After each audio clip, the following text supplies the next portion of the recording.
My spiritual journey started, I think, by Baba himself.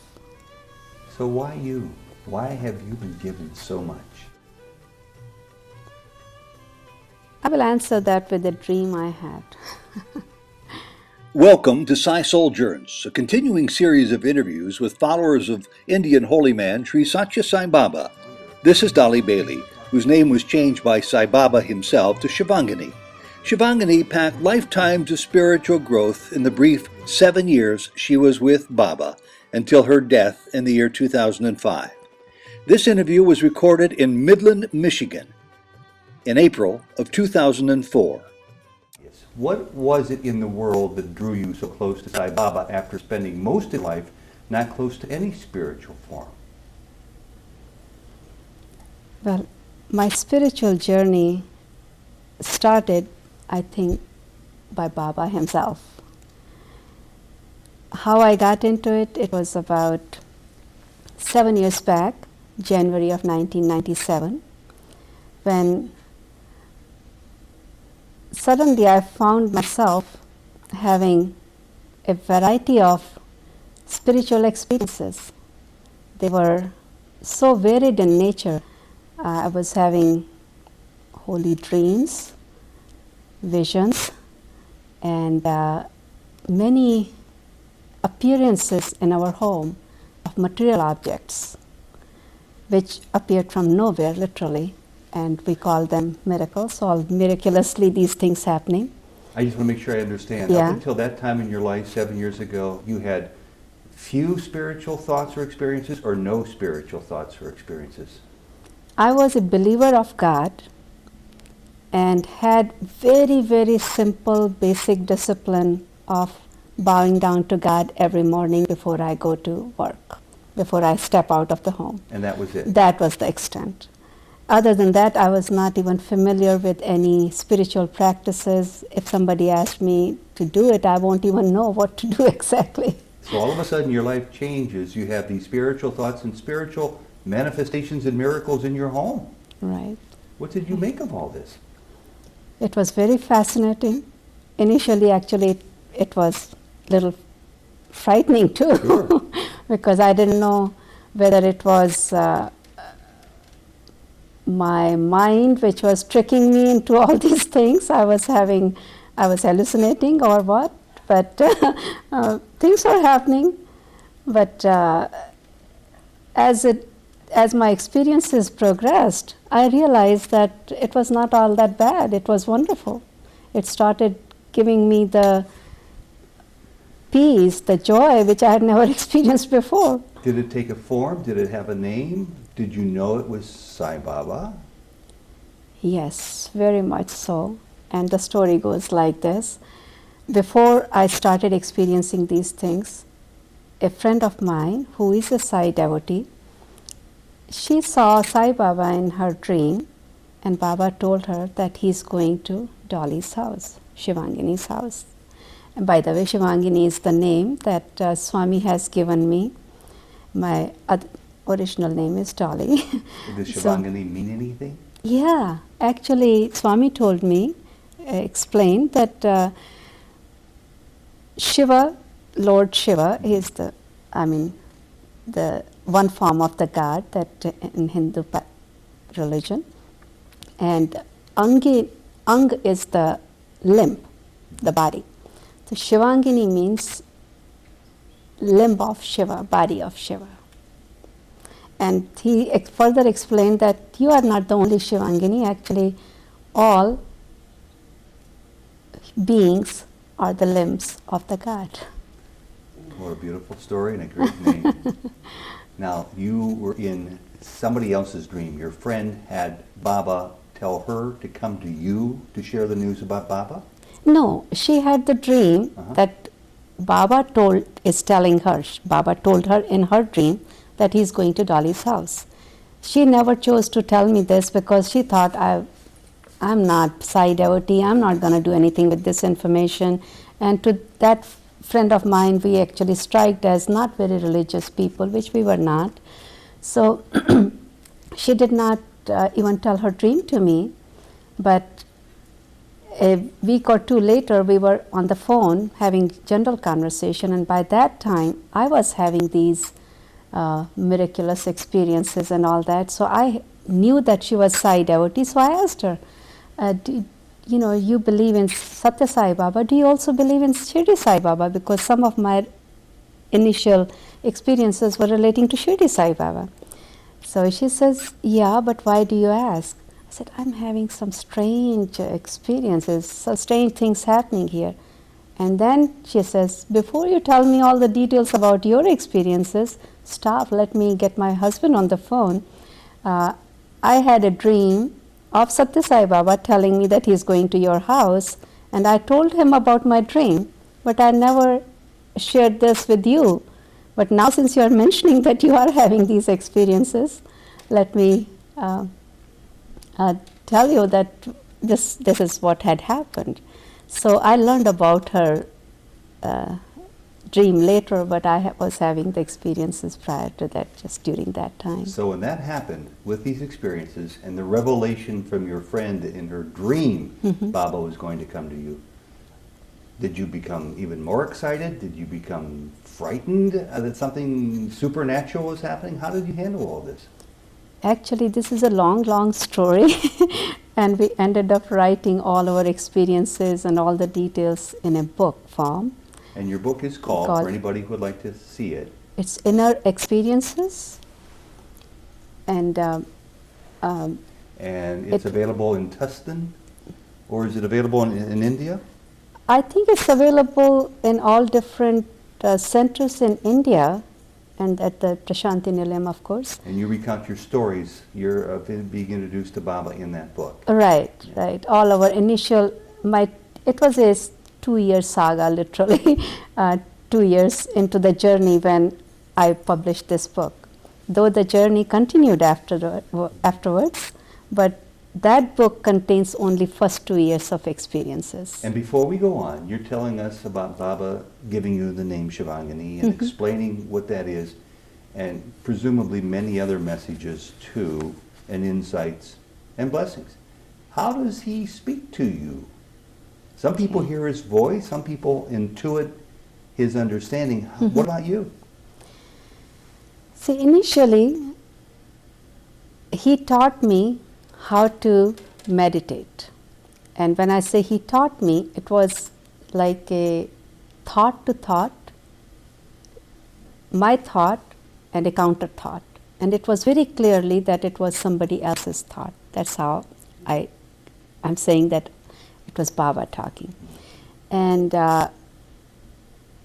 later on, I started even recognizing his voice, though it was not a voice that one hears from the ear, from our senses, but to something within.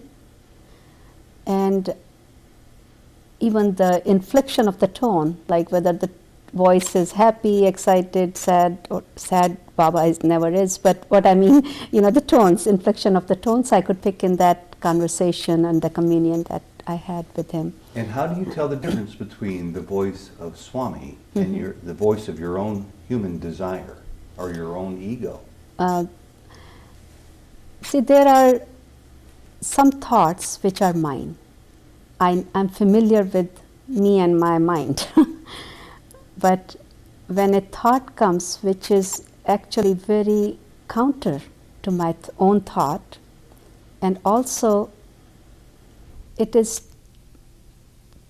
shedding light on something which I never have been exposed to, and at least to my knowledge in this lifetime, and that knowledge, when it gets revealed to me, it feels like a revelation from some other source rather than my own thought. And does this now happen to you weekly, daily, or hourly? Initially, it happened to me only during meditations. Then it progressed into awake stage also.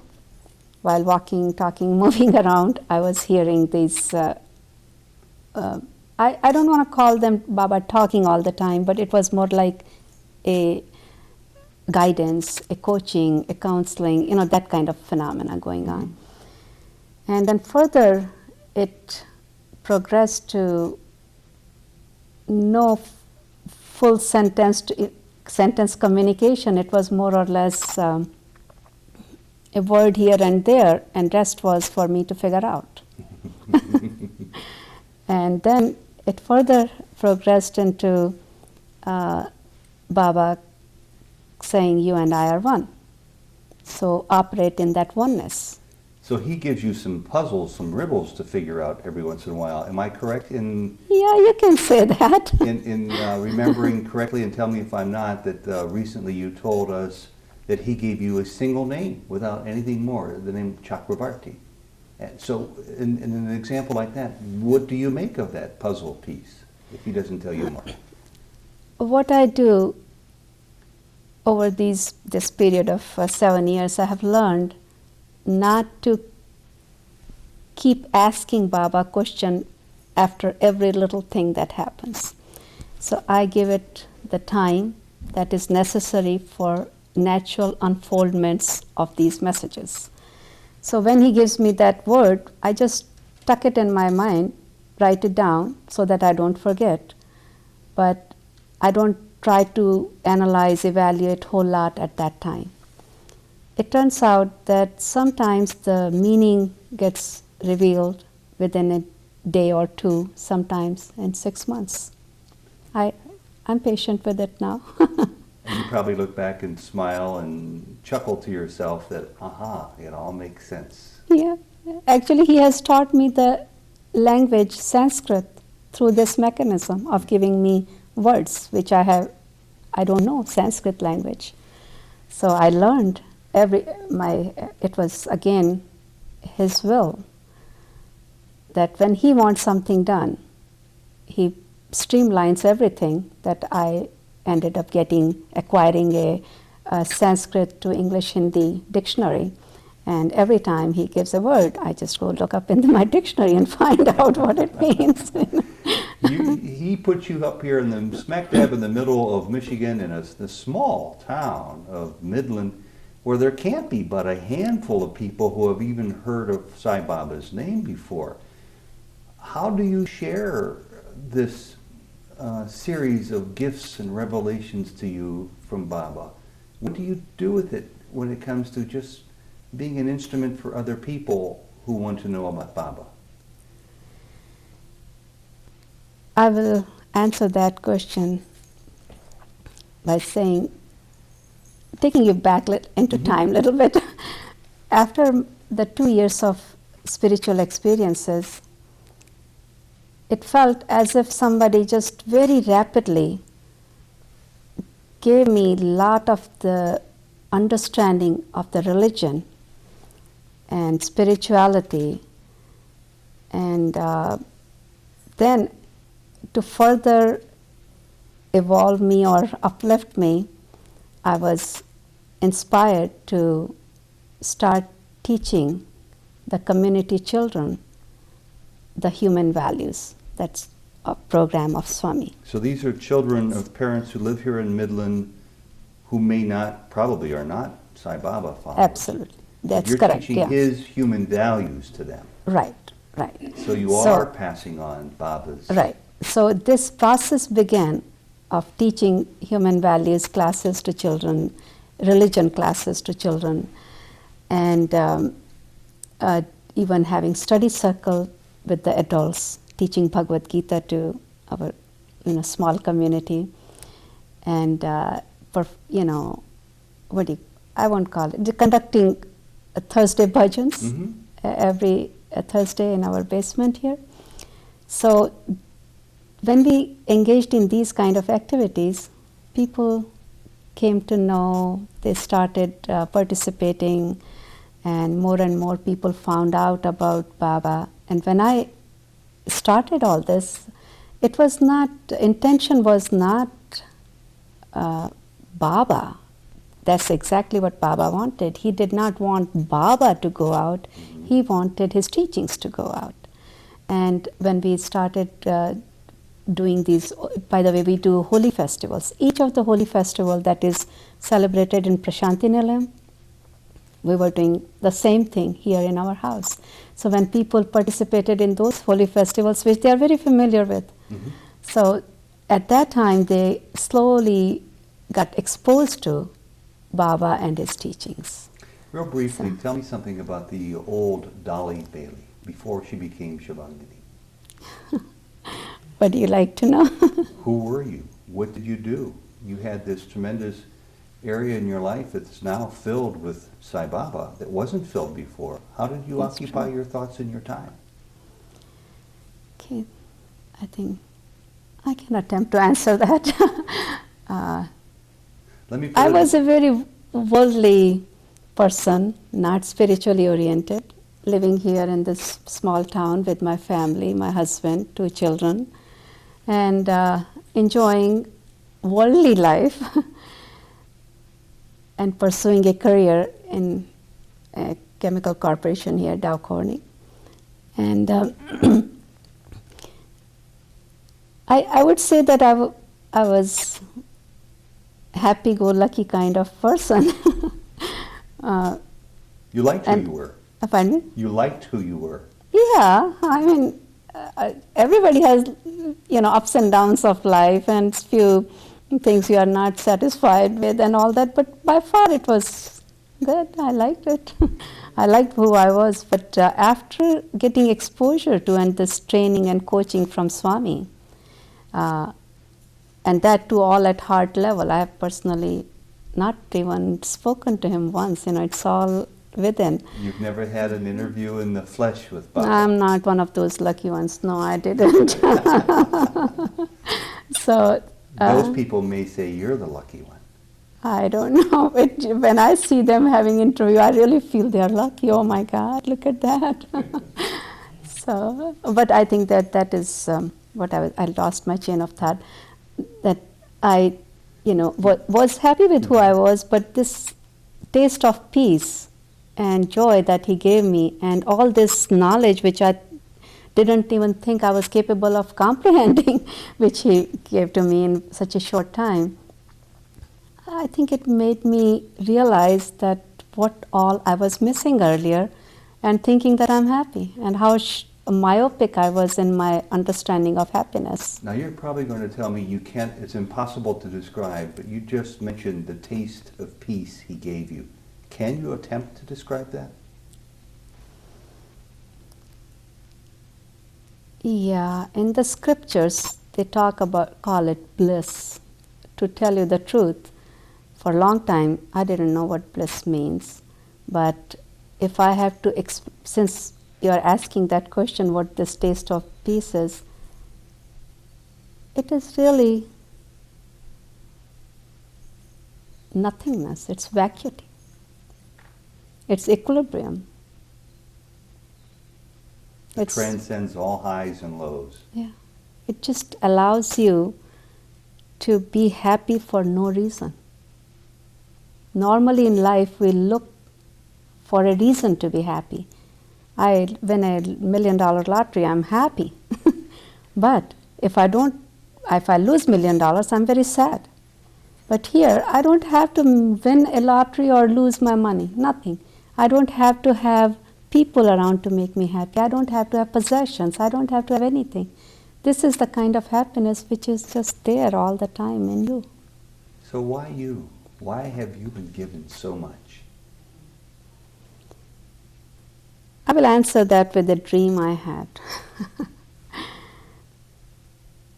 And initially, in those first 2 years of holy dreams, series of holy dreams that I was having, in one of the dreams, I saw a man, didn't look anything like Baba, but it was a man which looked very powerful, very attractive, very appealing, okay, but very serious. He was not,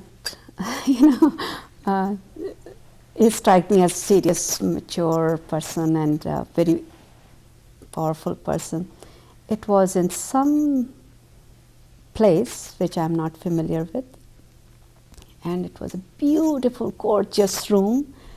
It had all velvety reddish curtains and stuff like that, and I mean it was outstanding. I cannot describe it in words.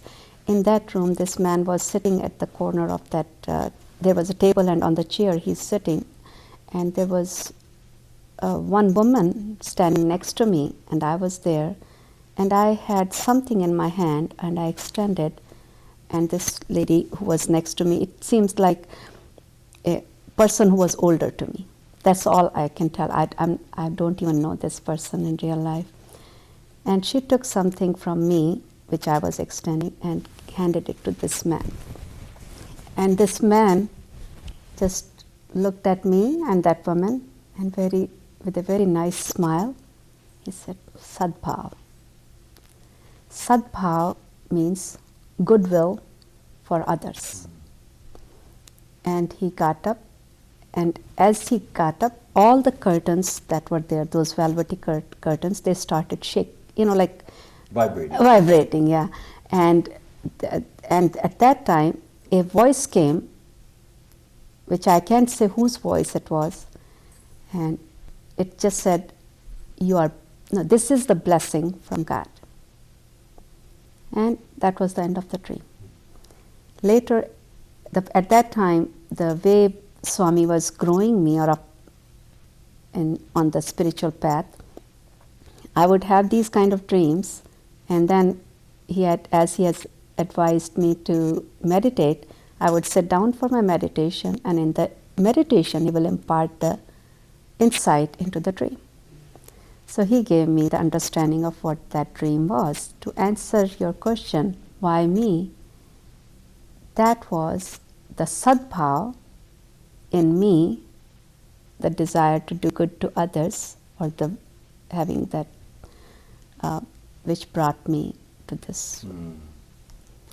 That is in short version of a lot of other things he commented why me. It's a beautiful story. I asked for you to describe the old Dolly Daily. Now describe the new Shivangini. Do you have the same friends? I notice you don't work anymore. Right. Did you quit your job because of Baba, and why? Well, I am not working, not because I want to give more time to seva, not as a plan, but things have worked out in that fashion. I am not working more because of my health. Okay. I do have a health problem, back-related problem, which gets aggravated by excessive use of computers and all that. So that was more of my reason for not being working, rather than this. But it all is coming together, meshing together, that it seems like it's giving me the time to do the spiritual things which would not have been possible if I continued to work. Everybody always wants to know how people who have come close to Baba have had their lives transformed. How about you? Yeah, that transformation is the key purpose in why Baba even gives us all these experiences and at times entertains us with all these experiences. Transformation occurs at different levels of our consciousness. Confirmation occurs at different stages, at different states of our existence, meaning in the awake stage, in your dream state. The transformation doesn't happen just now, I eat this and I don't eat, I do this and I don't do, not like that. The entire thought process gets affected. So at the thought level, at the personal thought level, my transformation, if I would describe, is that I have gained a better understanding of who God is. We all grow up with certain ideas. We think of God as we have thought of, learned from others, or have seen others think of God. Through Swami, I learned that God is not limited to a form. Truly, the God is a formless entity. It can take any form that it chooses because it's not limited. The entire universe is a proof of his existence, as Swami teaches us. All the forces of the nature, the elements, the air, water, earth, fire, space, they all are a proof of his existence. And the same 5 elements which are in the macro are also in the micro, meaning in every individual. So God is not just somebody in some form sitting up there and judging us every minute and gonna punish us and reward us. Not, it doesn't work like that. That understanding is what Swami gave. So what is God and how to connect to God and not limit him or not limit yourself. Recognize your own potential and recognize that potentiality, which seems so dormant in individuals, is actually as vast, as unlimited as that one entity, the God himself. Let's say there's somebody listening to you talk about everything and everyone being God, and they were to say to you, Shivangini, then what do we make of the negative things, death and destruction and war and disease and children dying before their prime? Is that also God? I will say something very carefully here because, as I said, we all grow up with certain ideas, certain thought processes, and what I'm going to say might be contrary to many normal beliefs on these lines. So please bear with me. Swami says that good and evil coexisted from the very beginning of creation. So it is always there. There is a quantum karma, or am I using the right word? Yes. That we all are born with, and we are given the intelligence to choose right from wrong. And more of the wrong we choose, we can go in the wrong path, and every action has its consequences. So the sufferings that we see in the world are because of our actions done at some time or other, in this life form or previous, that are generating those consequences for us. The ones who have chosen the good, done more and more and more good in this life form or previous, do not face those consequences. They have more rewarding experiences in life. If we look around in the universe, we don't find only suffering. We have a lot of happiness too. But suffering is painful, we remember more of it. If 10% people are suffering, we say, oh my God, the whole world is falling apart. 90% are enjoying.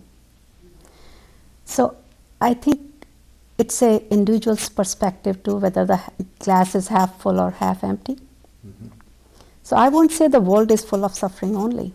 Yes, there is suffering. There is all the examples you gave, it's there. And the causes are not just limited to karma.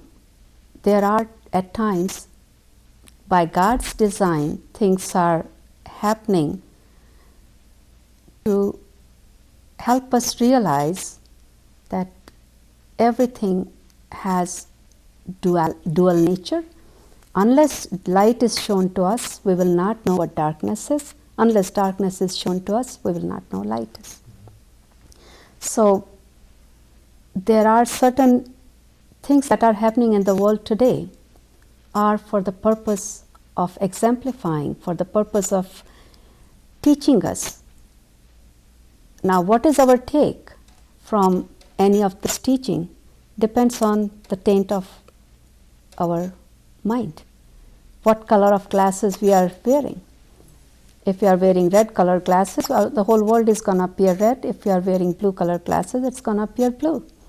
So what everybody takes from every negative or positive event, situation that takes place around us, with us, within us,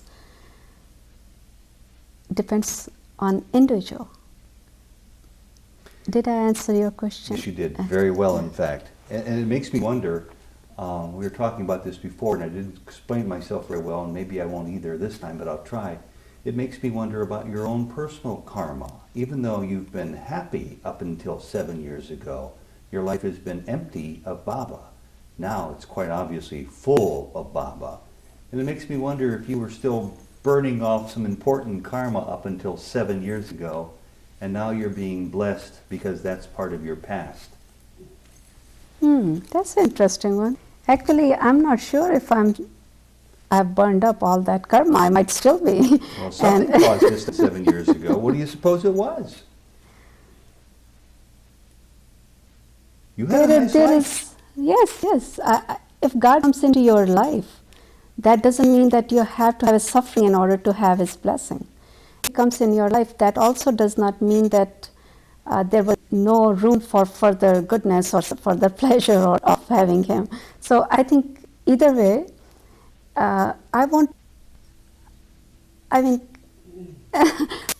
karma is, it's all goodness, it's filled with Baba and positive than ever. So it's like if you think, well, good, it's better. For the sake of us who are too dense and don't pick up on the divine communicating with us, can you give us some examples of how Baba instructed you or guided you with images and or words of late that would be noteworthy for us to hear? How did me? What kind of messages has He you lately? Okay. He wants us to be.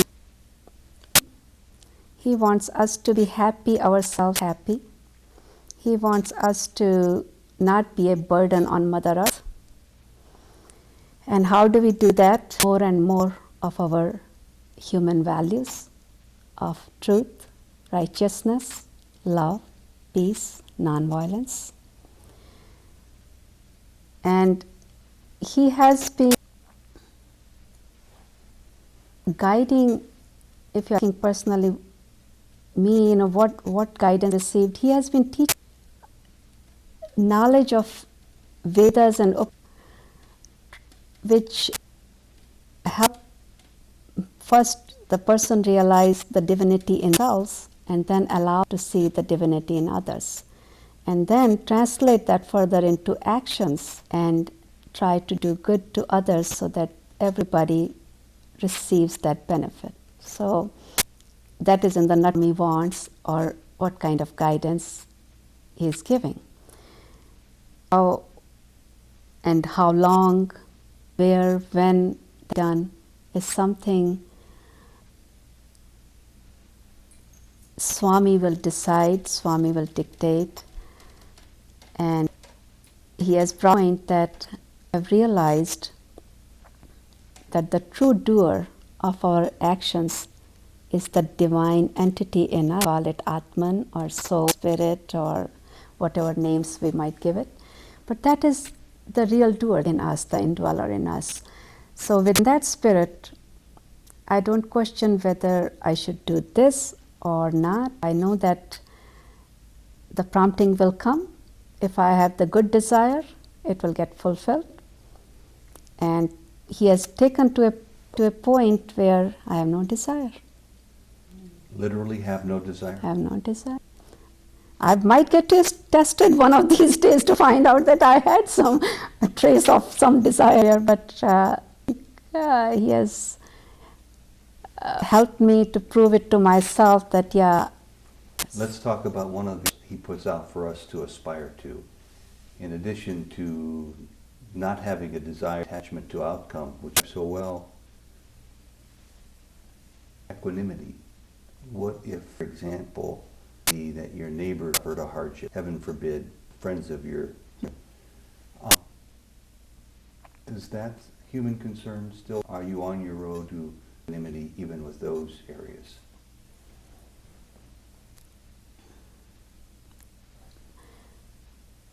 I don't come across arrogant here in saying, You're not. Okay, very humbly I would say, yes, Swami has subjected me to certain very, very, very difficult situations for the purpose of realizing whether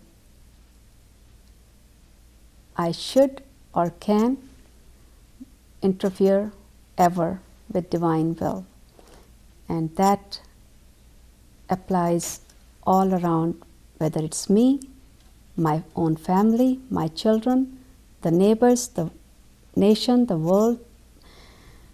Not that compassion is not there. It's not a matter of indifference, not that I don't care. Probably I've been taught to care more deeply than I ever did. But recognize what is our sphere of concern versus what is our sphere of influence. And Swami says there is no point in burdening yourself with all spheres of concern when your ability to influence all those spheres is zilch. He says, if you have been given the opportunity, or even if you seek the opportunity to influence, it should match the capability. So what is he saying? To be in acceptance of whatever is on your plate at the time? No. All right. No. That's what I'm saying. If you seek to influence, then it has to match with my capability. If I'm sitting here in Midland, Michigan, and here I have a great concern about the political activity that is taking place in Washington, D.C., I can sit here and go to 10 different discussions with a variety of people about what they are doing right, wrong, and discuss and debate. But then I don't have the capability even to take a flight up to Washington, D.C. or do anything about it or make any further significant contribution. I have wasted my energy, my time. I might have gained further insight into the problem, and that's where it stops. For most of the people, it's all information, not wisdom, not knowledge. So if you fill yourself with information, yeah, now I know better, for what gain? If you are unable to contribute, it's a meaningless knowledge. So what would wisdom look like in this situation, this example you're giving? What would a wise person look like who reacts to the same situation? It all depends on individuals. Every individual will have different capability. If I am a politician, I might be able to make different kind of contribution. If I am a wealthy man, I might be able to support by financial charity and contributions. If I am a, it depends on what my capability is. Every individual is different. And the God has done it so perfectly that He has filled this world with so many varieties of capabilities that we each can utilize, whatever we got. Shivangini, you're a very young woman. You've been given tremendous awareness that most people simply don't have. Where do you think Baba's taking you? If we came back here 30 years from now, if I'm alive. who might Shivangini be then? Where do you believe He's taking you? I don't even want to attempt to answer that. Only Swami knows where he is taking. And when I say Swami, I'm referring to that formless divinity, the God. Do any of us know where God is taking each one of us? You seem to be on a very fast track, going Oh at my 120 miles an hour or more. So you're going somewhere. Or I'm just in motion. I don't know. Do you ever ask Him, Baba, Yeah. why me? What do you want from me? Actually, he has answered that question. But it's better, he says, some things if they reveal naturally rather than we try to shape them. If you look in the world today, any comment, any statement we make, we can perceive it differently from different viewpoint and logicize it, evaluate it, analyze it. If I say Baba is preparing me for this role, oh my God, look at what she's thinking of herself. If I say he doesn't have any goal, say, oh my God, Baba is crazy. He's doing all this for nothing. Okay. Either way, it's a meaningless mental gymnastics, if you want. Yeah, he's doing for a purpose. He knows the purpose, and he has been kind to share that in piecemeal with me also. At this point, do I want to take those pieces and throw them as pieces, or allow the puzzle to take its own shape? That's where I am at. It's very clear that he has helped you to change in significant ways, and my guess is you're going to continue to change. How do you know what he wants you to try to change? Let's say from month to month or year to year. You spoke the other day of the old Dolly Daily would go with her husband and have nice recreation on a Friday night, on a Saturday evening, entertainment, dinner, out with friends. You've changed that. How do you know when he wants you to change some things like this? He has been literally hand-holding on this path, on this journey. Some guidance comes very clearly, do and don't do this. Some guidance comes very subtly. It's just like you intuitively know that's what he wants you to do. And some guidance does not even come. You ask him and you don't get the help. And those are the areas where he really wants you to grow up and do it on your own. Does he ever want you to try to change others or others' lives?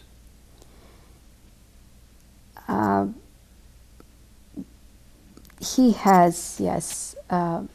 He has given the opportunity to help others in their spiritual pursuits.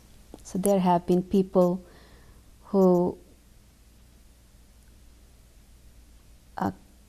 I talk to, work with, but only when on their initiative, on their request, which I take as Swami's inspiration to them.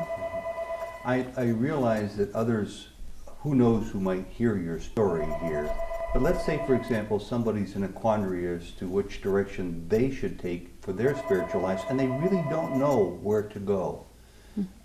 What can you say to people who have an interest in spiritual pursuit, progress, and they're in a quandary?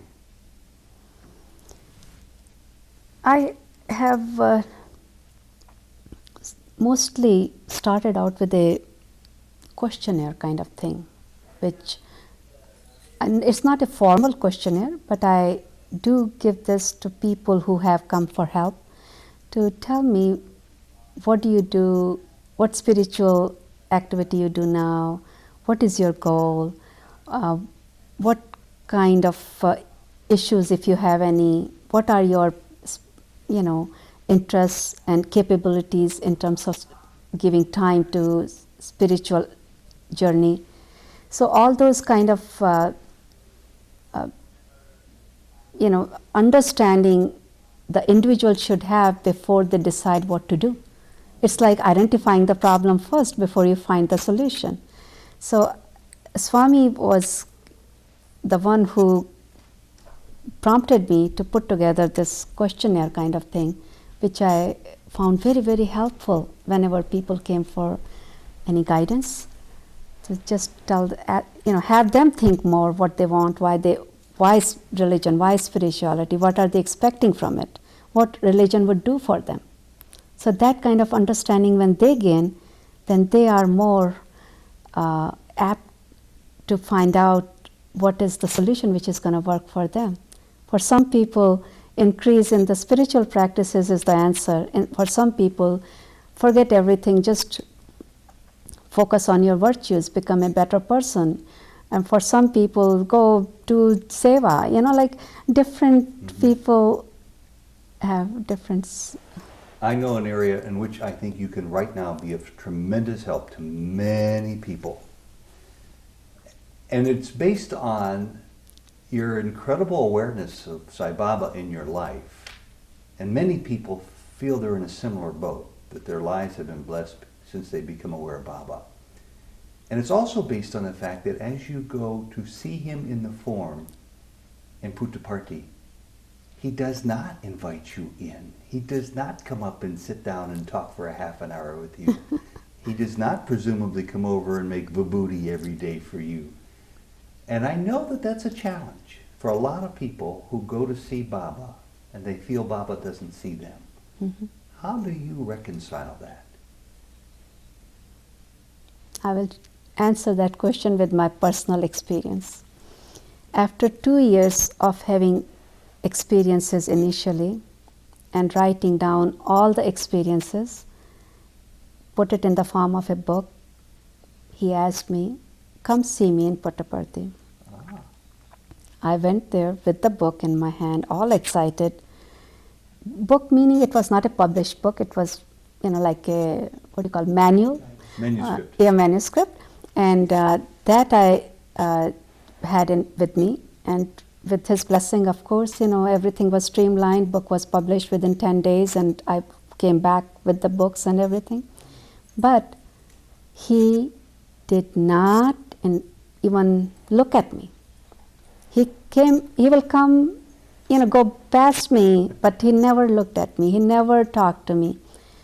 And in my head, he kept talking like he does, I said, Swami, why are you doing this? I want to, at that time I was really very naive and immature in this area. I didn't realize that personal contact is not that necessary. But I will say, why are you not looking at me? Why are you not inviting me for interview? Other people are going, why not me? And he very nicely replied, he says, look, that person is suffering from cancer. He needs my help now. That person is so and this needs that. I talk to you all the time. Why do I need to get you in that room and talk? Am I not talking to you right now? Yeah, that was good consolation, but I still wanted to be in that room, in the interview room, but it didn't happen. So I think what I'm understanding that interview is not necessary.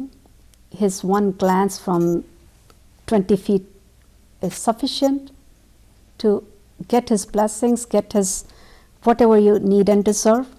He gives it on the basis of need, on the basis of deservedness. And he knows who is needy and who is deserving, and he's going to give it. We don't have to go closer to him. Sounds like it might also be yet another lesson about duality. And as long as we think that God is there and not inside ourselves, we still need to continue our studies. True. And also being able to accept God as a formless entity. That is the challenge for most of us. In fact, it was a big challenge for me. When I got to know Swami as God first and human later, I had difficulty seeing him as a human being, and I said, my God, he's a good pretender. He does a good job of fooling us that he's just an ordinary person. He's not. Because I had, like the person who I've never seen, never met, and I talked to him 10,000 miles away every day. For me, it can be ordinary human being, and it was not. But once I went there and saw him just like ordinary people walking and smiling, and this seemed very much like ordinary. Shivangini, forgive me in advance for putting you under a tremendous amount of pressure. I don't mean to. But as we're starting to wind down on our time here, I'd like to ask you just to reflect for a second, maybe 2 seconds, and tell us what you think Swami wants you to tell us, wants to communicate to us right now. What would you like to say? I love his 2 motto statements: love all, serve all, help ever, hurt never. If I have to elaborate on each one of those, I think he's telling all of us to do our dharma, meaning do our obligatory duties, righteousness, our that thing which makes us entitled to the title of human being. Become a human first, and whatever dharma, right actions that we do, obligatory duties we do it with a undercurrent of love. If we do that, any time, any place, we will experience divinity, and we can do it in all stages of our life. We can do it as a student, we can do it as a married couple, we can do it as parents to our children, we can do it in our professions, we can do it anywhere, everywhere. We, as retirees, we can, here there is a dharma actually in Bhagavad Gita, there is dharma for each stage and age of life. So if we follow that and do it with love, our duties with love, that, Swami says, will bring you near to God. And is it ever disturbing to you that your loved ones, your children, your friends, aren't in the same position of feeling Baba's love to the degree you are? You do. Again, if I am not to be bothered by the happenings of the world, good and bad, how can I be bothered by the success of others and failures of others, or their beliefs this way or that way? Even when they're, excuse me for that, even when they're your own children or your own friends? That's where I think that's very basic thing that Swami teaches. Rise above me and mine. If I have to rise above my lower self into the higher self, and the higher self of me is the same as the higher self of everybody else, what is the difference between me, mine, and others? There are no others. We all are children of the same one God. We all are same. At the soul level, we are all are same. At the body and mind level are the differences. And if I can't change the mind of the person, I can't change their destiny. I don't have whole lot control on my own, leave out control on others. So why should I be bothered? Yeah, does that mean that I will be indifferent? I will not care? Oh no. I will not give up my effort. If I see the child needing guidance and coaching to do more good, more right rather than wrong, as within my capability of judging right and wrong, then I will guide. I will, give them what all I can, moral values and all that. And after that, what they choose to do with it, the same divine which is guiding and prompting me will guide and prompt them too, and they will do it. He will take care. I don't have to worry about it. That's my Baba. He will do it. Who is Sai Baba? Okay. Who is Sai Baba? I think I have answered quite a bit as during this interview.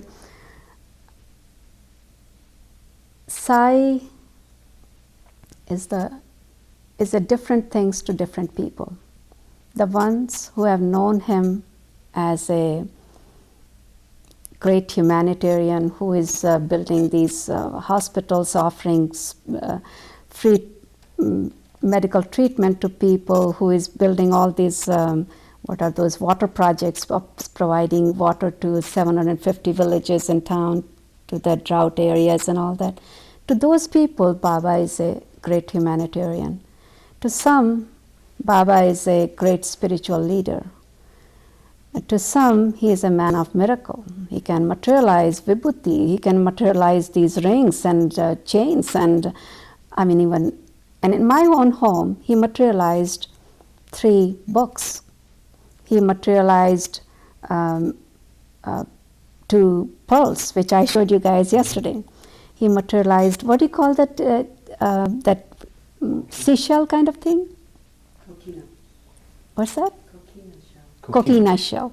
He materialized that. So all these materialization, not only he can do it personally, but he can do it 10,000 miles away right here in my home. So I guess I will leave up to the audience to decide who is Baba. It's in that sense he is a man of miracle, all right. But to me, he is the indweller of every heart. He is that divinity, that formless divinity that we speak of. However, right now it has taken the form of a sai, and this sai, and as Swami explains to us, is not sai in the Satya Sai form only. It's a triple Sai avatar, if avatar, God incarnate, in the triple form, because first it came as Shirdi Sai, now it is in the Satya Sai form, and he already has forecasted that he will be born after 8 years of his leaving this form as Prema Sai. So why these three Sai form? Because he has the mission of bringing purity, unity, and divinity to the mankind. And to do that task in this modern era, when there is so much to be corrected among people, in the people's hearts and all that, one avatar, one form, which 100-year duration would not have been enough. So it takes 300 years of span to bring out that correction. And for that upliftment of unity, purity, and divinity, there's a triple Sai avatar. Great explanation. So that is Sai.